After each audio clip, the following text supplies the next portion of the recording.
৭ দিন ধরে রাজধানী লন্ডনের বিভিন্ন এলাকায় ছবি এঁকে রহস্য ছড়িয়েই যাচ্ছেন বাংসি। আপনারা দেখতে পাচ্ছেন এখানে আরেকটি ছবি আঁকা, এটি মূলত ফিফথ ছবি, মানে পঞ্চম ছবি। এর ভিতরে আরও দুটি ছবি আঁকা হয়ে গিয়েছে। আজকে সপ্তম ছবিটি, যেটা রিভিল করা হয়েছে সেন্ট্রাল লন্ডনে একটি পুলিশ বক্স, যেখানে পুলিশ বক্সটাকে একটি অ্যাকুরিয়ামের মতো করে এঁকে গিয়েছেন তিনি। মূলত বিভিন্ন ধরনের এই ধরনের সিম্বল এঁকে যাচ্ছেন। বাংসিকে যারা দীর্ঘদিন ধরে ফলো করেন তারা বলছেন যে কোনো ধরনের একটি বড় ধরনের মেসেজ ডিকোড করতে যাচ্ছেন বাংসি, যেটা হয়তো আরও 1-2 দিনের মধ্যেই স্পষ্ট হয়ে যাবে, কিন্তু সেটা আসলে কবে স্পষ্ট হবে বোঝা যাচ্ছে না। প্রথম ছবিটি তিনি এঁকেছিলেন যে একটি ছাগল দাঁড়িয়ে আছে একটি পিলারের উপরে। তারপর দ্বিতীয় ছবিটি তিনি আঁকেন চেলসির এখানে একটি একটি বাসার জানালার মধ্যে দুটি হাতির মাথা। তৃতীয় ছবিটি আঁকেন তিনি একটি বানর, তিনটি বানর, যেটা ব্রিক লেইনে বাংলাদেশি এলাকায়, যেটা আলোড়ন সৃষ্টি করেছে। তিনটি বানর ঝুলে যাচ্ছিল। আর তারপর ফোর্থ ছবিটি তিনি আঁকেন, সেটা হচ্ছে একটি একটি লোন ওলফ, একা নেকড়ে, যেটা একটি ডিশের মধ্যে আঁকেন এবং এটা আঁকার কয়েক ঘন্টার ভিতরে এটা চুরিও হয়ে যায়। ফিফথ ছবি হচ্ছে এটা, যে একটি দেখতে পাচ্ছেন যে আপনারা পেলিকান, দুটি পেলিকান যারা মাছ ফিশ খাচ্ছে। এটি বোনার্স ফিশ বার, এটি অত্যন্ত পুরাতন একটি ফিশ বার।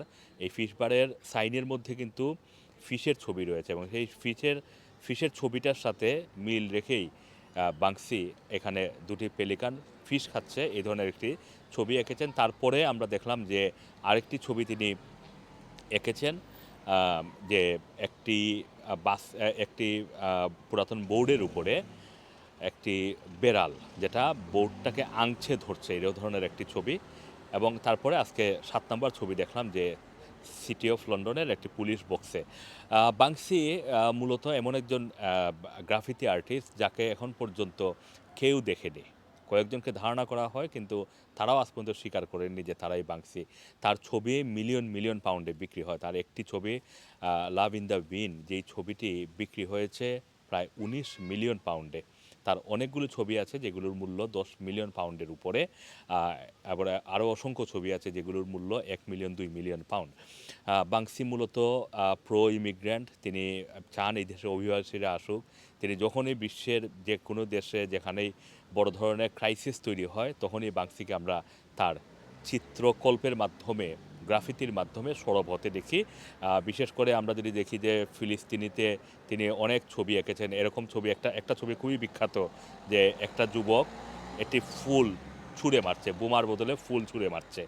এই ধরনের ছবিও তিনি একে আলোড়ন সৃষ্টি করেছেন। বাংসি কেন লন্ডনের বিভিন্ন এক প্রান্ত থেকে আরেক প্রান্ত জুড়ে ছবি এঁকে যাচ্ছেন এবং তিনি কী বক্তব্য দিতে যাচ্ছেন এবার, এটাই এখন সবচেয়ে বড় মাথা ব্যথার কারণ হয়ে দাঁড়িয়েছে ব্রিটিশ গণমাধ্যমের কাছে। বাংসির ছবি নিয়ে যারা গবেষণা করেন, এরকম বিশেষজ্ঞরাও বলছেন যে বড় ধরনের কোনো একটি মেসেজ রিভিল করতে যাচ্ছেন বাংসি। 7 নাম্বার ছবির পরে দেখা যাক বাংসির আগামীকাল কী আসে। এবং যখনই তিনি ছবিটা আঁকা হয়, মানুষের প্রতিক্রিয়া দেখার কয়েক ঘন্টা পরেই বাংসি তার ইনস্টাগ্রামে সেটাকে তিনি ঘোষণা দেন যে এই ছবিটি তার আঁকা। সুতরাং এখন পর্যন্ত যে 7টি ছবি আমরা দেখালাম, 7টি ছবিই বাংসির আঁকা, এটা নিশ্চিত। পরবর্তী ছবিগুলো কী আসে এবং পশু পাখি, তারপরে এই যে মাছ, এই ধরনের সিম্বল দিয়ে তিনি কী বোঝাতে চাইছেন, এটাই এখন দেখার বিষয়। Assam Masum, Rana TV, London.